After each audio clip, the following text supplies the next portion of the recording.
नमस्कार दोस्तों, कैसे हैं आप सब लोग। दोस्तों हम लोग आज बेलमेंट डिस्कस करेंगे इस वीडियो में। बेलमेंट यानी कि सेक्शन 148 से सेक्शन 163 तक। तो एक आउटलुक दे देता हूं कि इस वीडियो में हम लोग डिस्कस क्या क्या करेंगे, ठीक है। तो सबसे पहले मैं आपको बेलमेंट की डेफिनेशन बताऊंगा, उसके बाद में आपको एक स्टोरी सुनाऊँगा, एक स्टोरी इंटरेस्टिंग वाली अपनी वाली, और उस स्टोरी में आपको पूरी ख़त्म करने के बाद मैं बताऊंगा कि बेलमेंट के जो एलिमेंट्स हैं वो कहाँ है। अलग अलग सेक्शन इस स्टोरी से ही हम लोग डिफ़ाइन कर देंगे, ठीक है। और उसके बाद सबसे लास्ट में मैं आपको राइट्स ऑफ बेलर और राइट्स ऑफ बेली, ये हम लोग डिस्कस करेंगे सबसे लास्ट में। तो ये हमारा पूरा वीडियो का वो रहेगा कि कैसे कैसे वीडियो चलेगी। तो शुरू करते हैं। तो बेलमेंट बात कहाँ करता है, शुरू कहाँ से होता है बेलमेंट? सेक्शन 148 से। 148 क्या बताता है कि बेलमेंट होता क्या है। तो क्या होता है बेलमेंट? बेलमेंट को अगर मैं बिल्कुल सिंपल सादी भाषा में बोलूँ तो किसी भी गुड्स की डिलीवरी किसी पर्टिकुलर पर्पस के लिए होना, तो उसको बेलमेंट बोला जाता है। किसी भी गुड्स की अगर कोई भी आदमी, जैसे कि मैं आप नहा के आए हो क्या, आपको तेल लगाना है क्या, ये लो तेल, मैं आपको तेल दे रहा हूँ, ये लो तेल। तो ये जो मैं आपको तेल दे रहा हूँ, delivery of goods for any particular purpose या टाइम, पर्पस टाइम से भी हम बोल सकते हैं, पर्पस या टाइम, तो उसको मैं क्या बोलूँगा? उसको मैं बोलूँगा बेलमेंट। अब बेलमेंट किस किस तरीके के हम लोग देखते हैं, ये बहुत कॉमन सी चीज़ है, हमको पता भी नहीं होता कि ये बेलमेंट हो गया। कि अगर आपने कभी अपने घर में आपने किसी कपड़े प्रेस में दिए हों आपने, तो वो बेलमेंट है, क्योंकि आप कोई गुड्स किसी पर्टिकुलर पर्पस के लिए दे रहे हो, है ना। आपने सिलाई के लिए दिए हों आपने कपड़े, आपने अपने दोस्त को कभी सैनिटाइज़र दिया हो, मतलब कोई भी गुड्स, किसी भी तरीके का गुड्स, इमूवेबल की बात नहीं हो रही यहाँ पे, मूवेबल की बात हो रही है यहाँ पे। किसी भी तरीके का गुड्स, किसी भी तरीके का यहाँ पर, तो उसको मैं क्या बोलूँगा? उसको हम लोग बोलेंगे यहाँ पे बेलमेंट। और बेलमेंट के बहुत सारे एग्जांपल हैं, बहुत सारे एग्जांपल। मान लो आपके दोस्त ने आपसे गाड़ी मांगी कि यार मैं एक राउंड लगा के आता हूँ, ऐसे ही घूम फिर के आता हूँ, तो आपने गाड़ी दे दी, तो वो क्या है? वो बेलमेंट है। वो क्या है? वो बेलमेंट है। अब बेलमेंट जो है वो क्या सिर्फ सामने वाला मांगे, अगर सामने वाले का पर्पस हो तो ही बेलमेंट होगा, या फिर अगर मेरा भी पर्पस है और सामने वाले से मुझको काम करवाना है तो भी? तो ये दोनों तरीके के एग्जांपल है। सामने वाले को गाड़ी चाहिए सामने वाले को गाड़ी चाहिए कि यार मेरे को आज कॉलेज जाना है, स्कूल जाना है, और मेरे पास गाड़ी नहीं, प्लीज़ यार अपनी गाड़ी दे दे, तो मैं अपनी गाड़ी दे रहा हूँ, तो बेलमेंट हो गया, तो बेलमेंट हो गया। और मान लो कि मैं सामने वाले को गाड़ी दे रहा हूँ, सामने वाला मुझसे गाड़ी मांग रहा है, सामने वाला बोलता है कि भाई, मतलब मैं सामने वाले से बोलता हूँ कि भाई मेरा जो भाई है, छोटा भाई है, वहाँ पे स्कूल में है, और अभी मैं क्या कुछ काम कर रहा हूँ, तो तू एक काम कर, मेरी गाड़ी ले जा और मेरे भाई को ले आ। तो यहाँ पर मेरा पर्पस है, लेकिन मैं गाड़ी सामने वाले को दे रहा हूँ, फिर भी ये बेलमेंट हो गया, फिर भी ये बेलमेंट हो गया। तो जो गुड्स की डिलीवरी देता है वो कौन होता है? एक बेलर होता है। और जो गुड्स की डिलीवरी लेता है वो कौन होता है? बेली होता है। वो कौन होता है? बेली होता है। तो ये है बेलमेंट की डेफिनेशन, बिल्कुल सिंपल सी, सादी सी। अब बेलमेंट दो तरीके के होते हैं। बेलमेंट दो तरीके के होते हैं, एक तो ग्रेट्यूटस और नॉन ग्रेट्यूटस। ग्रेट्यूटस और नॉन ग्रेट्यूटस। ग्रेट्यूटस यानी कि नो कंसिडरेशन, नो कंसिडरेशन, और नॉन ग्रेट्यूटस माने कंसिडरेशन वाले बेलमेंट। बेलमेंट जो होते हैं दो तरीके के, ग्रेट्यूटस, नॉन ग्रेट्यूटस। ग्रेट्यूटस यानी नो कंसिडरेशन, नॉन ग्रेट्यूटस माने कंसिडरेशन। नो कंसिडरेशन माने कि भाई तेरे को तेरी गाड़ी देना है यार, मैं ज़रा राउंड लगा के आता हूँ, तो मैंने गाड़ी दे दी, बेलमेंट। नो, कोई कंसिडरेशन नहीं, कोई पैसे का लेन देन नहीं, यहाँ पे बेलमेंट फिर भी हो गया। तो यहाँ पे ये कौन सा बेलमेंट है? ग्रेट्यूटस बेलमेंट। नॉन ग्रेट्यूटस बेलमेंट जिसमें कंसिडरेशन होता है, आप कहीं पे मान लो कहीं पर गए, वहाँ पर आप गाड़ी लेकर के गए थे, अब वहाँ पर गाड़ी रखने के लिए पैसे लगने थे, तो आपने दिए 5 रुपये, भाई ये ले गाड़ी, ध्यान रखना गाड़ी का। तो ये क्या हो गया? नॉन ग्रेट्यूटस, यानी कि यहाँ पर कंसिडरेशन, पैसे देना पड़ रहा है आपको बेलमेंट के लिए। तो ये जो है कंसिडरेशन और नो कंसिडरेशन वाले बेलमेंट्स, ये हैं बेलमेंट। अब हम लोग बात करते हैं हमारी जो स्टोरी है उसकी। एक और चीज़ मैं बता देता हूँ यहाँ पे शुरू करने से पहले कि सबसे ज़रूरी होता है यहाँ पर डिलीवरी होना। बेलमेंट के लिए सबसे ज़्यादा ज़रूरी है डिलीवरी होना, कि मान लो मैं बेलर हूँ, आप बेली हो, मुझको आपको ये देना है, तेल देना है बेलमेंट के लिए, तो ये डिलीवरी कब मानी जाएगी? सबसे पहली बात ज़रूरी है बेलमेंट के लिए डिलीवरी होना। डिलीवरी नहीं हुई तो बेलमेंट नहीं हुआ। तो डिलीवरी कब मानी जाएगी? या तो आपने ये तेल ले लिया, या फिर आपने किसी पर्सन को ऑथोराइज़ कर दिया अपनी तरफ से कि यार इसको दे देना तेल। तो अगर उसने ले लिया, मेरी तरफ से किसी को दे दिया मैंने, या तो आपको, या आपने किसी को बोला या किसी को ऑथोराइज़ किया है आपके बिहाफ पर, उसको मैंने दे दिया, तो डिलीवरी कंप्लीट हो गई। ठीक है, तो यहाँ पर बेलमेंट हो गया। अब हम लोग आते हैं हमारी स्टोरी पर, बेलमेंट वाली स्टोरी पर। ठीक है, तो अब होता क्या है कि मैं हूँ और मैं यानी कि अभिषेक शर्मा मैं हूँ, और एक मान लो एक दोस्त है, एक भल्ला नाम से एक मेरा दोस्त है। उसके पास क्या एक बहुत बढ़िया एक मुर्गी है, चिकन है उसके पास। और मेरा एक मामा का लड़का है, वो आता है, छोटू मान के चलते ही, मामा का लड़का मेरा छोटू आता है मेरे घर पे। उसको क्या मुर्गी वगैरह बहुत पसंद है, मतलब ऐसे खाने में नहीं, उसको मतलब ऐसे ही खेलने में। अलग शौक़ होते हैं हर किसी आदमी के, हर किसी बच्चे के शौक़ होते हैं अलग अलग। मेरा जो छोटा भाई है, मामा का लड़का है, वो आता है मेरे घर आता है और मुझसे डिमांड करता है, यार भैया एक मुर्गी ले आओ यार खेलने के लिए ऐसी। तो जो मेरा दोस्त है भल्ला, मैं उसको बोलता हूँ कि भाई मेरा छोटा भाई आ गया, मामा का लड़का आ गया, उसको क्या मुर्गियों से खेलना बहुत पसंद है, तेरे पास मुर्गी है और वो भी बहुत अच्छी तरीके की मुर्गी है, थोड़ी अच्छी फैशन वाली जो मुर्गी होती है, अलग कलर वाली होगी, तो यार प्लीज़ भाई भेज देना। तब उसने क्या किया, उसने जो उसकी मुर्गी है, वो मेरे घर आया और मुर्गी दे के चला गया। तो ये क्या हो गया, बेलमेंट हो गया। किसी पर्टिकुलर पर्पस क्या था कि यार मेरे छोटे भाई के लिए, उसके खेलने के लिए मुर्गी चाहिए, तो यहाँ पे एक पर्टिकुलर पर्पस है या टाइम है जो भी। तो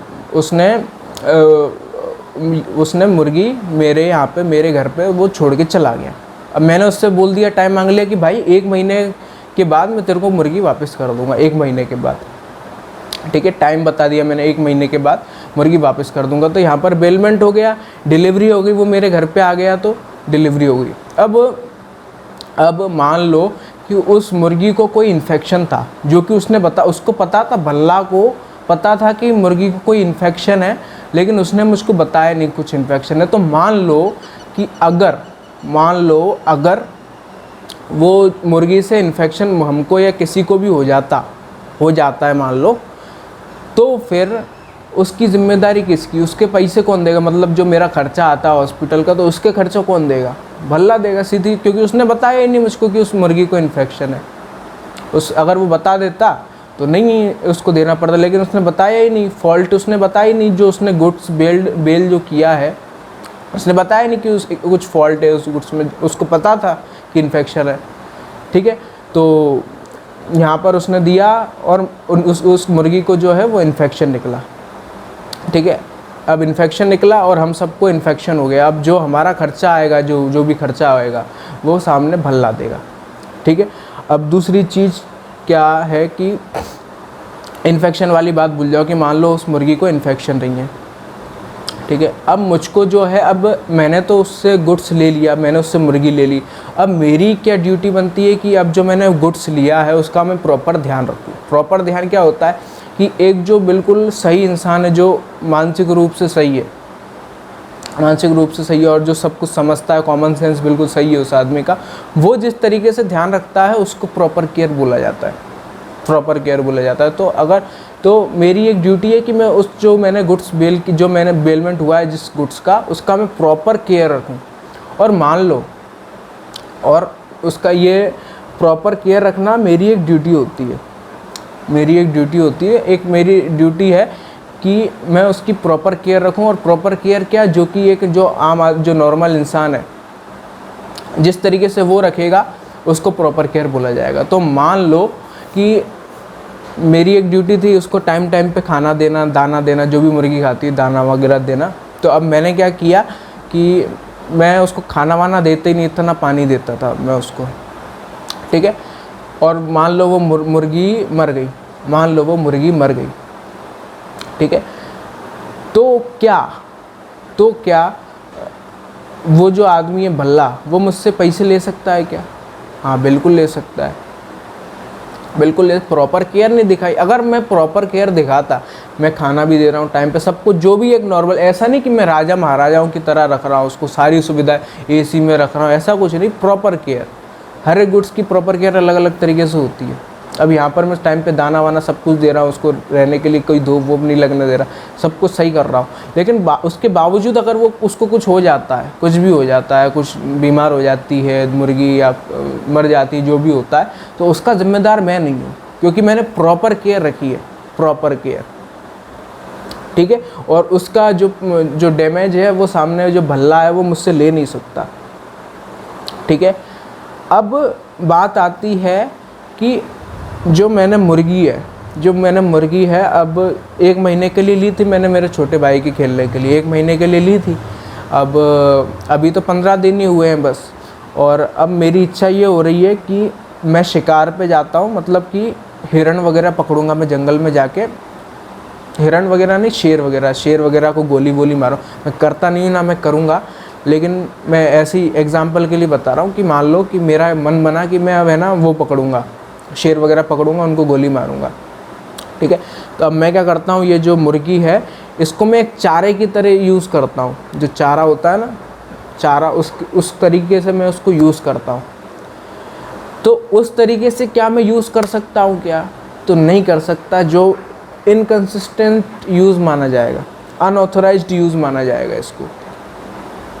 इस तरीके के यूज़ के लिए सामने जिसने, जो भी बेलर है, उसने मुझको ऑथराइज़ नहीं किया है, उसने मुझको ऑथराइज़ नहीं किया है इस तरीके के यूज़ के लिए। भैया चलो आप ज़्यादा से ज़्यादा, चलो कुछ आप बिज़नेस खोल सकते हो उसके साथ, जो मेरे को नहीं पता, लेकिन ऐसे तो मर जाएगी वो मुर्गी यार, कुछ हो जाएगा उसको, उसका जिम्मेदार ये अनऑथराइज्ड यूज़ ऑफ गुड्स है। और अगर ऐसा कोई भी आदमी कुछ अनऑथराइज्ड यूज़ करता है गुड्स का, जैसे कि मैंने किया कि मैं शिकार, उसको चारा बना रहा हूँ शेर के सामने, अगर ऐसा कुछ होता है तो वहीं की वहीं जो बेलमेंट का कॉन्ट्रैक्ट होता है वो टर्मिनेट हो जाता है, कैंसिल हो जाता है। वो कॉन्ट्रैक्ट, जो कॉन्ट्रैक्ट है वो कैंसिल हो जाता है अगर आप अनऑथराइज यूज़ करते हो। जैसे कि मान लो आपका कोई दोस्त है, उसको दाढ़ी बनानी है और आपके पास ट्रिमर है ना, ट्रिमर है आपके पास, और आपके किसी दोस्त को दाढ़ी बनानी है, तो उसने आपसे ट्रिमर ले लिया, बेलमेंट हो गया। अब उसने क्या किया, दाढ़ी तो बना ली, साथ में फिर वो जो अपने बगीचे की घास काटने लगा उस ट्रिमर से, तो ये अनऑथराइज यूज़ है, तो ये ख़राब हो जाएगा ऐसे तो ट्रिमर। तो वहीं की वहीं जो बेलमेंट का कॉन्ट्रैक्ट होता है वो टर्मिनेट हो जाता है। जरूर वो कुछ भले ही वो जो बेलमेंट का जो पर्पस है या टाइम है वो पूरा हुआ हो या नहीं हुआ हो, फ़र्क नहीं पड़ता। Unauthorise use, termination of bailment, ठीक है। अब फिर बात आती है कि चलो मैंने चारे की तरह यूज़ तो उसको कर लिया, चारे की तरह उसको यूज़ तो किया, मैंने कोशिश की करने की। तो मान लो अगर जो मुर्गी है वो मर जाती है या उसको कुछ हो जाता है, हो जाता है, शेर वेर पंजा वंजा मार देता है अगर उस मुर्गी को, तो वो जो खर्चा है वो कौन देगा उसका? मान लो वो मर गई तो खर्चा कौन देगा, और बच गई मान लो, और डॉक्टर का जो खर्चा आया तो कौन खर्चा देगा? तो मैं खर्चा दूंगा ऑब्वियसली। भैया जिस बेली की वजह से, बेली ने कोई अनऑथराइज यूज़ किया है गुड्स का, अनऑथराइज यूज़ किया है गुड्स का, और उसकी वजह से उस जो गुड्स है उसमें कुछ खराबी आ जाती है, फॉल्ट आ जाता है, तो उसका पैसा तो ऑब्वियसली बात है बेली देगा।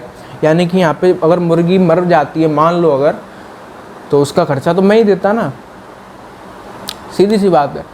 अब ऐसा ये सब कि मैंने मुर्गी को ऐसा मैं करने ही वाला था, मतलब चारा बनाने ही वाला था, उतने में उसने देख लिया मुझको, जो बेलर है, जो भल्ला है, उसने मुझको देख लिया, भाई ये क्या कर रहा है, यहीं टर्मिनेट हो, तो उसने मेरा जो बेलमेंट का कॉन्ट्रैक्ट है वो टर्मिनेट कर लिया और मुर्गी मुझसे ले ली 15 दिन के अंदर ही। मैंने 1 महीने के लिए मांगी थी, उसने 15 दिन के अंदर ही ले ली। बिल्कुल ले सकता है, अनऑथराइज यूज़ ऑफ गुड्स। उसने मेरे से मुर्गी ले ली। अब स्टोरी में एक नया ट्विस्ट आता है कि यहाँ पर तो चलो कॉन्ट्रैक्ट टर्मिनेट हो गया बिल्कुल पूरी तरीके से, ठीक है, उसने जो मुर्गी है वो मुझसे ले ली। अब होता क्या है, अब मुझको जो मुर्गी वगैरह है पालना वाला मेरे को इतना अच्छा लगा, अब मैं शो करने वाला हूँ एक मुर्गियों का, चिकन डांस या जो भी जिस भी तरीके का एक शो हो वो मैं करने वाला हूँ। और मैंने लगभग 100 मुर्गियाँ मैंने बुलवा ली। तो जितनी ज़्यादा हो सके तो ज़्यादा से ज़्यादा मुझको 100 ही मिली।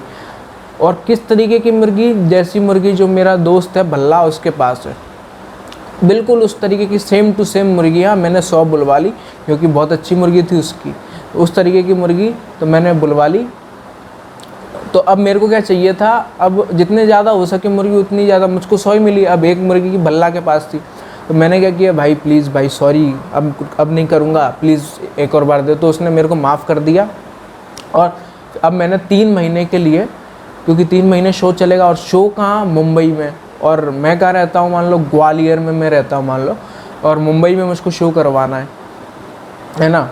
तो अब मेरे पास मुर्गी कितनी हो गई टोटल, 101 मुर्गी उसको मिला के। तो 3 महीने के लिए मैंने मुर्गी ले ली, 3 महीने के लिए बेलमेंट हो गया हमारा, ठीक है।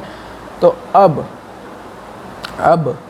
मान लो कि अगर मान लो क्या कि उसकी कंसेंट से, जो भल्ला है उसकी कंसेंट से अगर मैं कुछ बिज़नेस वगैरह करता हूँ, कुछ प्रॉफिट वगैरह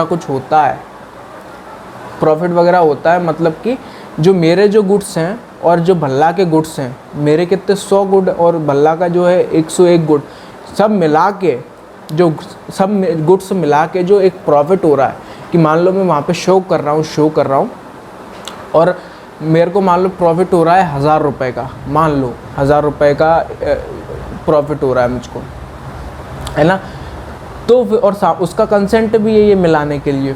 तो जो सामने वाला जो भल्ला है, क्या वो उसको मैं कुछ पैसे दूं क्या, वो क्या है, क्या हकदार है क्या कुछ पैसों का? तो हाँ बिल्कुल, उसने जो जितना भी शेयर मिलाया है और जितने के लिए उसने कंसेंट दी है उस शेयर का वो हकदार है।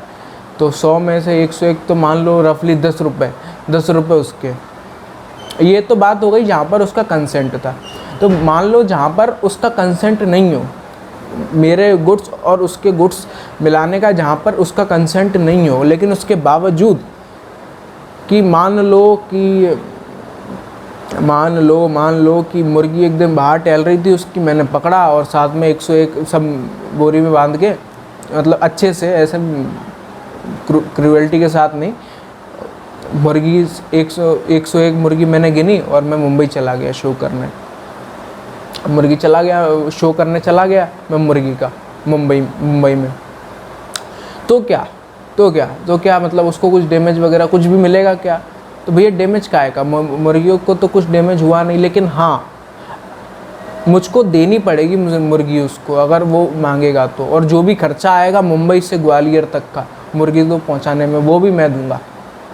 भले प्रॉफिट में मैं उसको हिस्सा दूं या नहीं दूं वो फ़र्क नहीं पड़ता, लेकिन जो खर्चा आएगा, एक्सपेंसेस होगा, वो मुझको देना पड़ेगा, अगर उसकी कंसेंट नहीं हो तो।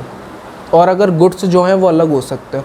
अब तीसरा केस जो कि हो नहीं सकता इस मेरे मुर्गियों वाले एग्जांपल में, लेकिन मान लो कि मैंने क्या सेम टू सेम मुर्गियां बुलवाई थी मैंने। अब होता क्या है कि 101 मुर्गी, टोटल 101 मुर्गियां हो गई और सब सेम टू सेम मुर्गी, सब मसाले के साथ, हम शक्ल सब के सब। अब उसने मुझसे मुर्गी मांगी, अब मुझको समझ में नहीं आया कि मेरी मुर्गी कौन सी है, जो उसकी मुर्गी थी वो थी कौन सी, मुझको समझ में नहीं आ रहा। अब मैं दूँ कौन सी उसको मुर्गी? अगर मैंने कुछ और दे दी तो उसको भी समझ में नहीं आ रहा कि मेरी मुर्गी कौन सी है। जो दोस्त था उसको भी समझ में नहीं आ रहा कि उसकी मुर्गी कौन सी थी। तो क्या होगा उस टाइम पे, क्या होगा? तो मुर्गी का खर्चा दे देंगे उसको, और क्या, जो भी खर्चा होगा मुर्गी का उसको खर्चा मिलेगा और उसके लिए एंटाइटल्ड है वो खर्चे के लिए। हालांकि ये तो बहुत वैसा एग्जाम्पल हो नहीं सकता। तो ये यहाँ पे इलस्ट्रेशन में एक एग्जाम्पल दिया हुआ है कि जैसे कि मान लो एक आटे का बहुत अच्छा एग्जांपल है। आटे को तो भैया आप अलग अलग नहीं कर सकते ना। सामने वाले ने आटा मांगा कि भाई तुम्हारा एक आटा देना, अब जो भी वो आटे का रीज़न हो मांगने का, आटा देना ज़रा, तो उस आटे को उसने अपने आटे के साथ मिला लिया। अब कोई अलग अलग तो हो नहीं सकता आटा, तो क्या जो आटे का जो खर्चा होगा, मान लो 25 रुपये का आटा है तो 25 रुपये आपको दे देगा वो, बिना कंसेंट के। एक तो मिला लिया बिना और ऊपर से फिर अलग भी नहीं हो रहा वो, तो जो भी खर्चा आएगा उस गुड्स का वो आपको मिल जाएगा, ये बात करता है। अब तीसरी चीज़ क्या है कि मान लो वो जो मुर्गी है, जो मुर्गी कंसेंट से ही ले गया था मैं मुर्गी, अब मुर्गी को मैं सही से कर रहा हूँ, सब कुछ कर रहा हूँ मैं, सब कुछ कर रहा हूँ मैं, लेकिन फिर भी उसकी तबीयत ख़राब हो गई मुर्गी की, उल्टियाँ कर रही, जो भी कर रही, मेरे को तो आइडिया नहीं क्या लेकिन तबीयत ख़राब हो गई। और जो जानवरों का डॉक्टर है उसको दिखाना पड़ा, मैंने तो कुछ किया नहीं, तो क्या मैं खर्चा दूंगा? मैं खर्चा नहीं दूँ, लेकिन उस टाइम पे तो मुझको देना पड़ेगा ना खर्चा, वहाँ पे थोड़ी, वहाँ बैठा है ऑनलाइन पेमेंट हो नहीं रहा जो भी, तो यहाँ पर खर्चा तो मुझको देना पड़े। तो ये जो मैंने खर्चा दिया मेरी जेब से, प्रोडक्ट सामने वाले का था, खर्चा मैंने दिया, तो क्या वो जो खर्चा मुझको वापस मिलेगा? बिल्कुल मिलेगा यार, भल्ला की मुर्गी है, मैं सब कुछ ध्यान रख रहा हूँ, फिर भी तबीयत ख़राब हुई, तो जो जानवर डॉक्टर को जो खर्चा दिया, दवाइयों का खर्चा, वो तो खर्चा मैं वापस लूँगा ना उससे, सीधी सी बात है। जो नेसेसरी एक्सपेंसेस मैंने किए हैं, ज़रूरी एक्सपेंसेस, वो तो वापस मिलेंगे मुझको, ठीक है। बेलर्स राइट टू रिस्टोर गुड्स। अब मैंने 3 महीने के लिए उससे मुर्गी ली थी, 3 महीने के लिए, अब 3 महीने हुए नहीं, 2 महीना ही हुआ बस अभी। अब ये भल्ला क्या बोलता है कि यार तू तो मुर्गी दे दे मुझको चाहिए यार, मुर्गी चाहिए मुझको।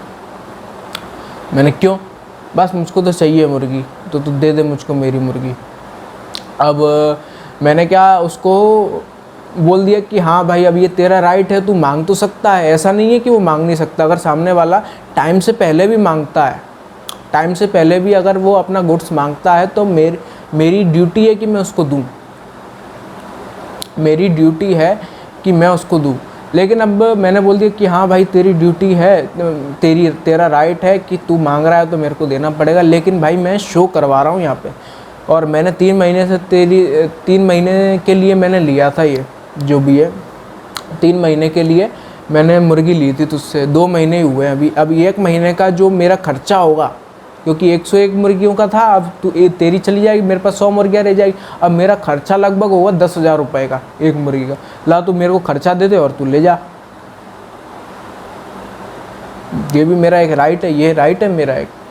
अगर सामने वाला जो गुड्स मांगता है तो ये तो उसका राइट है, उसको मुझको देनी पड़ेगी उसको गुड्स। लेकिन अगर मेरा कुछ खर्चा होता है तो वो उसको देना पड़ेगा कि भाई ये गुड्स है, चिकन है, मुर्गी है, तू मांग रहा है, मैं तो दे दूंगा तुझको, मेरा खर्चा होगा वो दे 10,000 रुपये।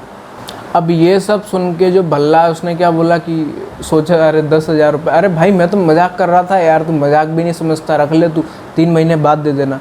उसने मना कर दिया है कि नहीं चाहिए मुझको, तो ठीक है। तो अब 3 महीने के लिए, अब टाइम पूरा होने से पहले या पर्पस पूरा होने से पहले एक मेरी ड्यूटी बनती है, जो बेली है उसकी ड्यूटी बनती है कि टाइम या पर्पस पूरा होने से पहले जो मैंने गुड्स लिया है, जो मुर्गी मैंने ली है, उसको टाइम से मैं पहुंचा दूं, उसकी डिलीवरी दे दूं मैं टाइम से, ये मेरी भी एक ड्यूटी बनती है। और अगर नहीं दे पाया कि मान लो 3 महीने के बाद जो मेरा यहाँ पे शो है बहुत अच्छा चल गया, उसने सोचा कि यार मैं भी ग्वालियर में एक शो करूँगा ऐसा चिकन वाला, मुर्गियों वाला, उसने सोचा होगा मैं भी करता हूँ। तो 3 महीने बाद, 3 महीने तक तो मुर्गी अभिषेक के पास है, अब अभिषेक के पास जैसे ही 3 महीने पूरे होते हैं वो मेरे पास आ जाएगी। तो जैसे ही मेरा पर्पस पूरा होता है, 3 महीने का जो टाइम मेरा ख़त्म होता है, तुरंत मेरे को देना पड़ेगी मुर्गी उसको। यही हमारे बीच में जो कॉन्ट्रैक्ट था यही हुआ था, कॉन्ट्रैक्ट ऑफ वेलमेंट यही हुआ था 3 महीने का, ठीक है। तो मुझको देना पड़ेगी, बिना मांगे देना पड़ेगी मुझको। अब मान लो कि मैं नहीं देता, कोई भी रीज़न हो, मान लो मैं नहीं देता उसको, तो जो उसका खर्चा हुआ, जो उसका खर्चा होगा नहीं देने से, वो मुझको देना पड़ेगा। गुड्स तो देना ही पड़ेगा, खर्चा भी देना पड़ेगा। अब बात आती है कि ग्रेट्यूटस बेलमेंट जो है वो टर्मिनेट और कब हो सकता है। अगर कोई भी जो बेलर है या बेली है, कि मान लो जो मैं हूँ और हम दोनों के बीच में ये ग्रेट्यूटस कोई कंसिड्रेशन तो हुई नहीं थी हमारी, कोई नो कंसिड्रेशन, वाला बेलमेंट था, ग्रेचुइटस बेलमेंट था हमारा। अब इसमें से अगर कोई, हम दोनों में से कोई भी मर जाता है तो बेलमेंट का कॉन्ट्रैक्ट वहीं की वहीं ख़त्म हो जाएगा, ठीक है, बेलमेंट ख़त्म, ठीक है। अब मान लो कि जो मेरे पास मुर्गी है, उसकी मुर्गी है, भल्ला की मुर्गी है, अब उसने अंडा भी दे दिया, अंडे से एक चूज़ा निकल आया, अंडे से एक चूज़ा निकल आया, तो अब वो जो चूज़ा है, मतलब जो एक्स्ट्रा इंक्रीज़ हुआ है उस गुड्स में से, या प्रॉफिट कुछ भी हुआ है, वो किसका होगा, वो किसका होगा? तो बेलर जो भल्ला है उसी का होगा वो। अगर कुछ इंक्रीज़ होता है या प्रॉफिट होता है जो गुड्स बेल्ड हुआ है उससे, तो उसका हकदार कौन होता है? उसका बेलर ही हकदार होता है, उसी का होगा, उसी को मुझको देना पड़ेगा।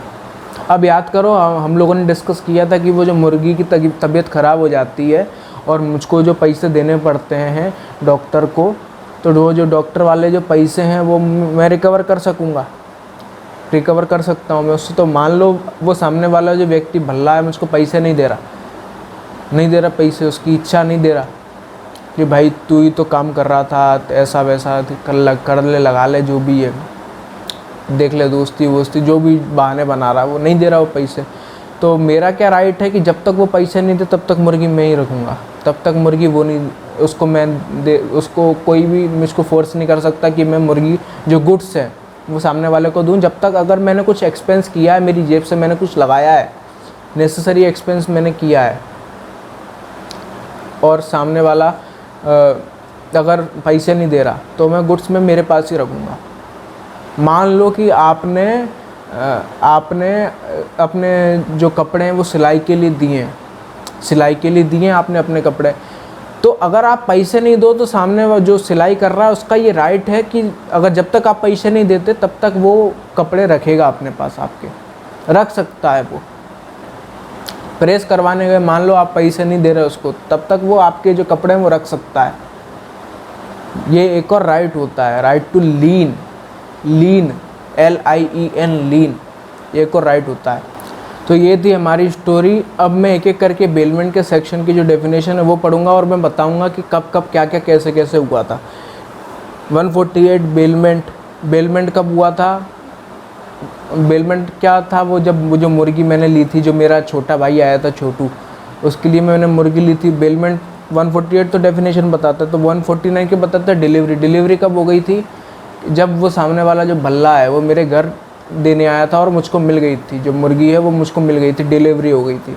149 150 बेलर्स ड्यूटी टू डिस्क्लोज फैक्ट्स जो भी है, ठीक है। तो अब जो मुर्गी थी उसको इन्फेक्शन था, तो यहाँ पर उसकी ड्यूटी थी भल्ला की कि वो मुझको बताए कि जो क्या फॉल्ट्स हैं, उस जो गुड्स बिल्ड हो रहे हैं उसके अंदर क्या फॉल्ट्स हैं, ये उसकी ड्यूटी है बताने की। 151 प्रॉपर केयर बाय बेली, प्रॉपर केयर, सब कुछ करना, सब जो भी मुर्गी है उसका प्रॉपर ध्यान रखना, proper care. 152 bailee when not liable for loss, कब लायबल नहीं है? अगर वो प्रॉपर केयर रख रहा है तो। 153 termination of bailment by bailee inconsistent act, यानी कि जो मैं हम लोगों ने बात करी थी वो चारा मुर्गी को एज अ चारा यूज़ करना शेर के सामने, जिससे मैं शिकार कर सकूँ, inconsistent use.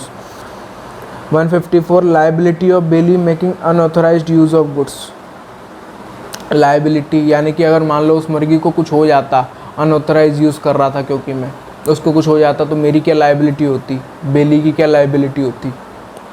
155 mixture of bailee's goods with bailor's goods with his consent, मेरा गुड यानी कि जो 100 मुर्गियाँ जो मेरे को शो करना था, मेरी 100 मुर्गियाँ थी, उसकी एक मुर्गी थी, अब उसकी हम दोनों के गुड्स को मिलाना सामने वाले के कंसेंट के साथ, तो क्या।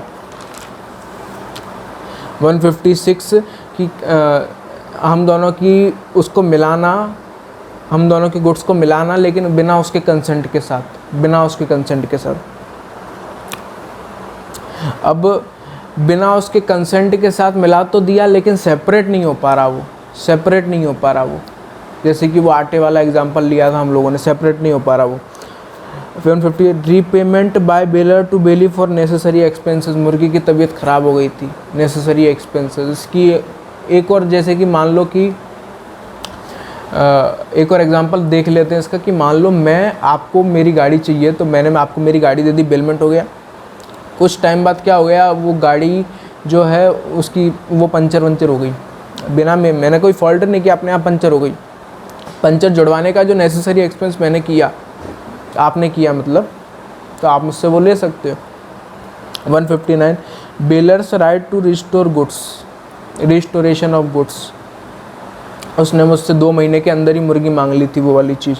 160 return of goods bailed on expiration of time और एकम्प्लिशमेंट ऑफ पर्पस। पर्पस पूरा होने के बाद या टाइम पूरा होने के बाद बिना उसके मांगे जो मुर्गी है मुझको देनी पड़ेगी उसको। 161 bailee responsibility when goods are not duly returned.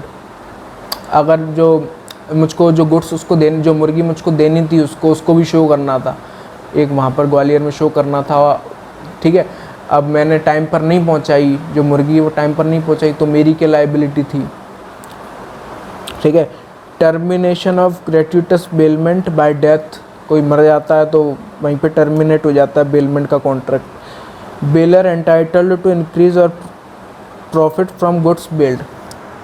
मुर्गी ने अंडा दिया, उसमें से चूज़ा निकल गया, तो यानी कि इंक्रीज़ हो गया प्रॉफिट, वो उसको देना पड़ेगा मुझको, वो एंटाइटल्ड है उसके लिए, ठीक है। फिर 170 बेली पर्टिकुलर लीन। बेली पर्टिकुलर लीन यानी कि सामने वाले, मतलब मैंने कुछ एक्सपेंस किया, बेली ने कुछ एक्सपेंस किया था, यानी कि उसकी मुर्गी की तबीयत ख़राब हो गई थी, तो मैंने मेरी जेब में से पैसा दिया। अब वो पैसा अगर मैं सामने वाला मुझको नहीं देता, जो बेलर है वो मुझको नहीं देता, तब तक मैं उसकी गुड्स होल्ड करके रख सकता हूँ, तब तक मैं गुड्स उसका होल्ड करके रख सकता हूँ, जब तक मेरे को सामने पैसा नहीं मिलता। ये बात करता है 170, ठीक है। अब आप अपने अपने एग्जाम्पल्स बना सकते हो, क्योंकि बहुत कॉमन टॉपिक है, हम कर चुके हैं, कितनी बार हो चुका है, हमको ध्यान नहीं है। बस हमको ये याद रखना है कि बेलमेंट में सिर्फ पोजीशन ट्रांसफ़र होता है, ओनरशिप ट्रांसफ़र नहीं होती। सिर्फ पोजीशन ट्रांसफ़र होता है, ओनरशिप ट्रांसफ़र नहीं होती। बस हमको ये चीज़ का ध्यान रखना है। अब बात कर लेते हैं हम लोग राइट्स ऑफ बेलर और राइट्स ऑफ बेली बहुत जल्दी। तो राइट्स ऑफ बेलर क्या है? प्री मेच्योर टर्मिनेशन, भाई पहले से ही वो पहले ही मांग सकता है, जो गुड्स उसने पहले टाइम पूरा होने से, पर्पस पूरा होने से पहले वो मांग सकता है, वो उसका राइट है। Cost of destruction of goods, cost of destruction of goods यानी कि अगर सामने वाला जो बेली जिसको आपने दिया है, अगर उसने कुछ कर दिया, उसने आपका जो गुड्स है वो तोड़ फोड़ कर दिया, डिस्ट्रॉय कर दिया आपने, तो आइए आप ले सकते हो, जो भी पैसे हैं बेलर हैं वो पैसे ले सकता है। एडिशन इन द गुड्स, मतलब जो प्रॉफिट वगैरह हुआ है, जो मुर्गी में से चूज़ा निकला था, एडिशन इन द गुड्स आप ले सकते हो, बिल्कुल आपका राइट है। Rights of belly, first demand expenses from baler, जो भी खर्चा, जो मुर्गी की तबीयत ख़राब हो गई थी, पैसे जेब से मिलाए थे, तो वो एक्सपेंसेस मांग सकता है। टाइटल डिफेक्टिव, टाइटल मतलब कि ये एक बहुत अच्छा, मतलब कि मान लो कि आप जिससे बेलमेंट कर रहे हो, जिस आदमी से आप बेलमेंट कर रहे हो, आपको कोई गुड्स चाहिए, आप बेली हो, लेकिन सामने वाला जिससे आप गुड्स ले रहे हो वो एंटाइटल्ड ही नहीं है आपको गुड्स देने के लिए। बेलर साला बन तो गया, लेकिन वो एंटाइटल्ड ही नहीं है आपको गुड्स देने के लिए। चोरी का माल है, मान लो चोरी का माल है, और चोरी का माल है तो वो तो एंटाइटल्ड, क्योंकि उसके पास तो ओनरशिप है नहीं, ना कि किसी ने उसको बोला है करने के लिए, लेकिन फिर चोरी का माल है, वो आपको दे रहा है, आप पकड़े गए मान लो, तो यहाँ पर आप लायबल नहीं माने जाओगे, यहाँ पर आप लायबल नहीं माने जाओगे। फिर राइट ऑफ लीन, गुड्स को होल्ड करके रखना जब तक पैसा नहीं आता, जो आपने एक्सपेंस किया अपनी जेब में से, मान, तो फिर तब तक आप गुड्स होल्ड करके रख सकते हो। ये थे राइट्स। तो अगर हम देखें तो जो राइट्स ऑफ बेलर हैं वो ड्यूटीज़ ऑफ बेली हैं, मतलब जो बेलर के राइट्स हैं वो ड्यूटीज़ ऑफ बेली हैं, और जो राइट्स ऑफ बेली हैं वो ड्यूटीज़ ऑफ बेलर हैं। जो उसके अधिकार हैं वो उसका कर्तव्य है, जो इसके कर्तव्य है वो इसका अधिकार है, बिल्कुल ऐसा है। तो ये था हमारा बेलमेंट की स्टोरी, बेलमेंट के rights of baler, rights of belly. उम्मीद करता हूँ आपको पसंद आई होगी वीडियो। पसंद आई होगी तो प्लीज़ सब्सक्राइब कर दीजिए और फिर मिलेंगे किसी नई वीडियो के साथ। तब तक के लिए थैंक यू वेरी मच।